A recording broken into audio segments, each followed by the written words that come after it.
just you wait and just wait and see. Hello, my name's Beryl. I've been saved for a long time. We fellowship in Leicester. Okay. Is there anything you'd like to share, Um, Beryl? yes, I would. I'd love to share what the Lord's done for us since I lost my son Wally. He's done miracles, tell you the truth, miracles. And he moved in, you know, gave us so much peace. For me and my family, we went through a very, very hard time. Like what, Aunt Beryl? Well, you know, Wally was only married 3 months. I'll never forget the time what had happened. It was on a real early one morning, on a Saturday. He went off with his young wife and my daughter Beryl at the time. She was courting her husband. And it was real late at night, and Beryl rung me up. She said, "Ma'am, Wally's been took into hospital." I said, "Oh yeah." She said, "But it's all right, don't worry over him. It's nothing bad, it's only he's got an infection in his leg." I said, "Okay." But as everybody knows who's watching this tape, Wally was spoiled. Yeah. So we went down to the hospital anyway. I'll never forget it. When we got down to the hospital, he was saying, "Oh, look at me mother coming up here." Anyway, I spoke to the doctor, and the doctor said, "Oh, he's all right, he's just a big boy. He's going to, he'll be home tomorrow." This was on a Saturday night. Yeah. So on the Saturday night when he said, "Mum, take her home," because she already stopped with him the night in the hospital and the people didn't want him in there. So I said to her, "Come on," I said, "Charlene," I said, "you come home." I said, "It's Sunday in the morning," I said, "we won't bother going to church." I said, "We'll come and pick him up." Mm-hmm. She said, "Oh yeah, that's fine." Anyway, I left him for a while to speak, and we went home. He was lovely, and he was on drip, but he was sort of in the bed, and I spoke to the doctor. He said, "Oh yes," he said, "he'll be home in the morning." Anyway, goes home and never thought no more about it. Anyway, goes to bed. I'll never forget, it was about 8 o'clock in the morning. I gets up to go to the bathroom, and I look down the sight and I seen a policeman. And you know, as soon as I seen him, it was like the Lord just moved completely into my life. He said, "Are you Mrs. Smith?" I said, "Yes." He said, "You wanted at Burton Hospital."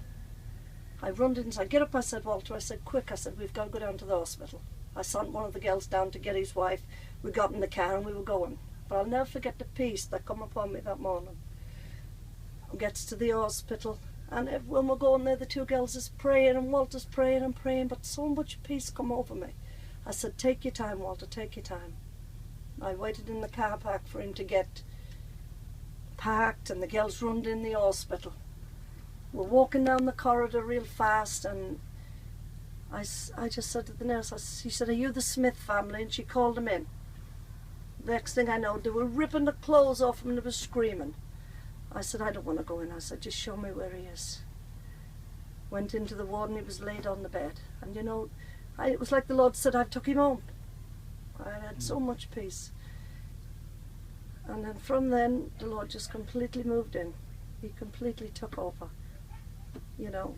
In what way, Aunt Beryl? What do you mean?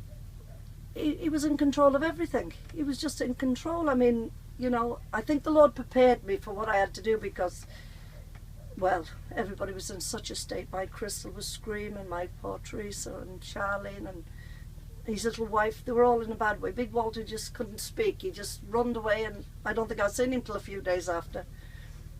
I had to go into the morgue, and I had to pick coffins, I had to arrange funerals, things that I couldn't do now. But the Lord, he controlled your feelings, Aunt Beryl, like the Lord just gave me so much peace. And you know, when I seen him, I said, I knowed where my child went. I knowed he was in heaven. Because Wally was saved from being, there's people who watch this tape and they'll know. Wally was saved from being 11-year-old. He always loved the Lord. He always served the Lord. Praise the Lord. And, you know, his life was God. Everything that he done and everything, his whole life involved around Jesus. And I thank God I know where he is today. And one day, if we keep all walking with the Lord, I know that we're going to see him again. How's life been since then? Oh, it's been hard, very, very hard. It's 13 years coming up October that he went home to be with the Lord. But, you know, every day, sometimes, you know, even his music is going on. Last night, a man over here come over and told Walter, he said, Walter, he said, you know, he said, I was a hard man, he said, but listen to your Wally's tape, he said, he really spoke to me heart. So his music's still going on, his testimony's still getting used. Yes. You know, I just want to say to anybody that's listening to this tape, because there'll be hundreds of people that knows Wally, and when they think about him, they'll be smiling to themselves. Yes, agree. But anybody that, you know, is going through, they don't have to be a death. It can be a sickness, it can be anything. But please, whatever you do, go through it with Jesus, because you'll never get through it. He's the only one that's helped us. And tried his best to believe that roses will bloom again. Just wait and see. Don't mourn what might have been. Only God knows how and where, but roses they'll bloom again.